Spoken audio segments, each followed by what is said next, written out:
fármacos. Nessa aula, nós vamos falar sobre reconhecimento molecular.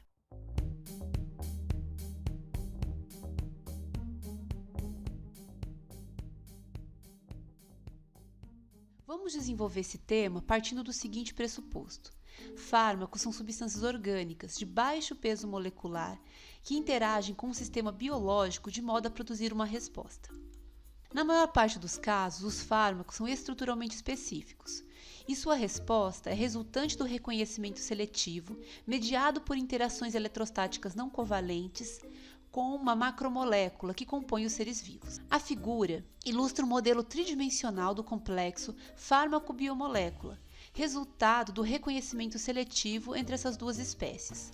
O fármaco está representado pela estrutura em verde e azul e parte da macromolécula pela superfície acinzentada. A partir daqui, portanto, vamos considerar que o reconhecimento molecular de um fármaco por uma biomacromolécula é o evento-chave para seu efeito terapêutico. Em termos da farmacologia, esse evento, que corresponde a uma das fases da ação de um fármaco, denomina-se fase farmacodinâmica. A biomolécula que participa desse processo de reconhecimento molecular, de modo geral, sofre alteração de função ao se ligar ao fármaco, e isso desencadeia a resposta biológica.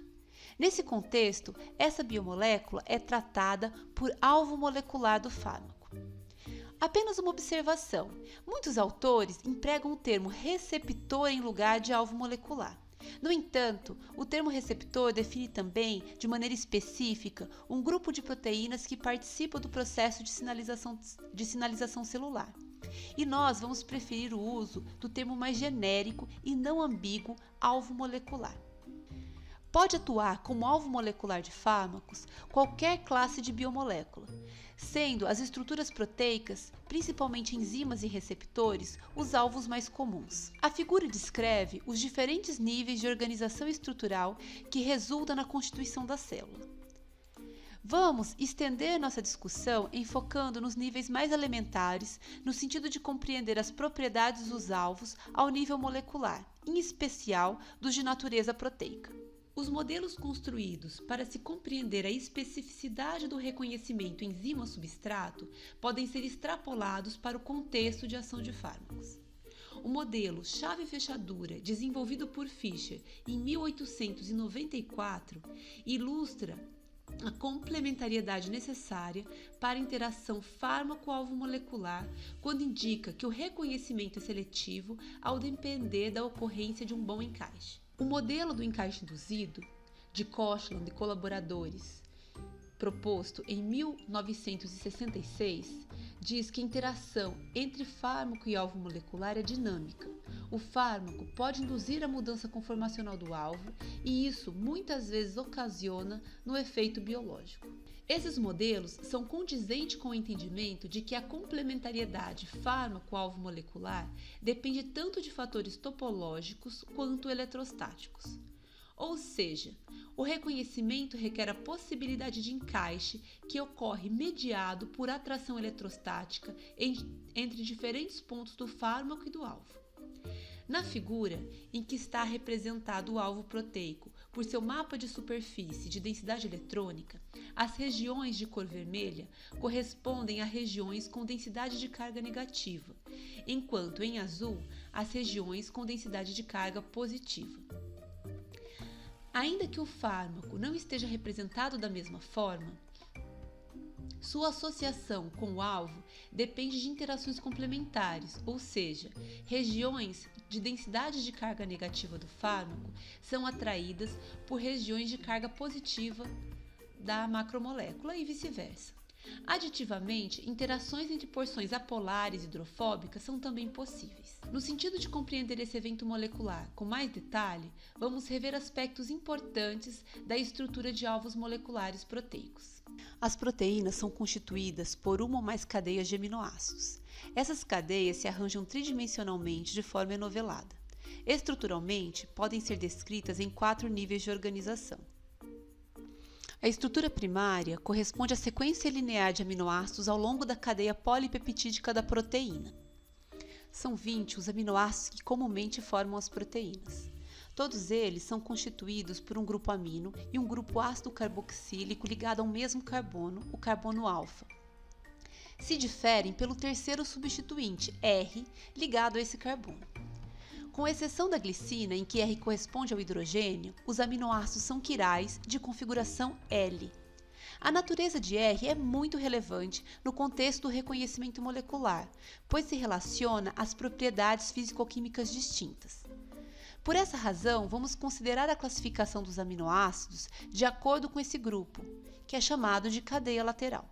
Parte dos aminoácidos são hidrofóbicos, como a leucina, que apresenta como R uma cadeia carbônica ramificada e não funcionalizada. Outros são hidrofílicos, como a asparagina, que contém na cadeia lateral um grupo amida primário polar. O terceiro grupo são os de aminoácidos ionizáveis. Estes apresentam grupos de caráter ácido ou grupos de caráter básico na cadeia lateral. O ácido aspartico, que contém a carboxila, um grupo de caráter ácido, em alguma extensão ocorre na forma desprotonada, aniônica, com carga negativa, e meio aquoso. Já a lisina apresenta um grupo amino primário, que é básico e em meio aquoso se encontra em equilíbrio com sua forma protonada e catiônica. De modo a formar um polipeptídeo, o grupo carboxila de carbono alfa de um aminoácido e o grupo amino de carbono alfa de outro aminoácido são condensados para formarem uma ligação peptídica, em outras palavras, um grupo amida. Isso ocorre por ação enzimática dos ribossomos no processo de síntese proteica. A figura mostra a aproximação de um aminoácido lisina, que é correspondente ao código tríplice AAG do DNA, que foi transcrito a RNA mensageiro. A cadeia peptídica que expõe a carboxila de um resíduo de valina.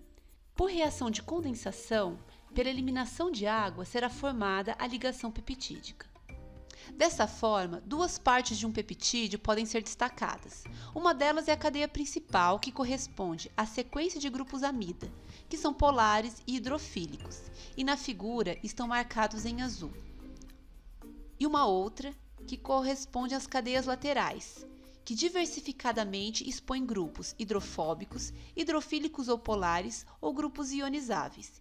E na figura estão destacadas pelas cores dos seus elementos, pela simbologia de cores dos seus elementos, cinza, azul e vermelho. Os aminoácidos de uma cadeia peptídica, definida pela estrutura primária, formam ligações de hidrogênio entre si, de modo a constituir arranjos regulares, como alfa-hélices e folhas beta, ou não regulares, como os loops. Regiões mais flexíveis. Em conjunto, esses arranjos constituem as estruturas secundárias que se enovelam, formando as estruturas terciárias. Vale ressaltar que um ligante, ou um fármaco, como a estrutura destacada em vermelho, se associa a uma porção desse novelo, ou seja, com aminoácidos presentes em diferentes pontos da sequência primária. Diversas proteínas são constituídas por mais de uma unidade proteica e, nesse caso, são formadas pela associação não covalente dessas unidades. Os alvos podem apresentar múltiplos sítios equivalentes, complementares a um fármaco. Bom, daremos sequência a esse tema na próxima aula, em que serão abordadas as forças atrativas que medeiam o reconhecimento fármaco-alvo molecular. Até lá!